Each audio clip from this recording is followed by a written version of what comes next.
Hey all!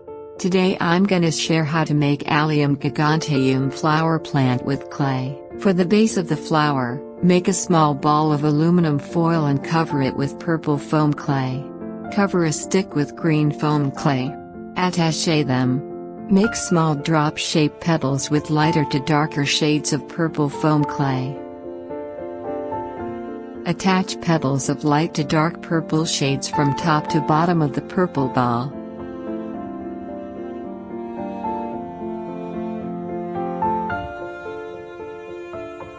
Our Allium Giganteum flower is ready now. Let's make the flower pot. Make a small cylinder with aluminum foil and cover it with baby blue foam clay.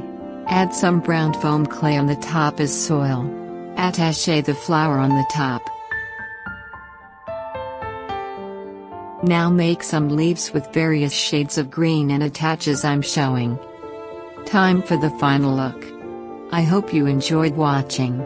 Thanks for watching and don't forget to like, share, comment and subscribe. Happy crafting!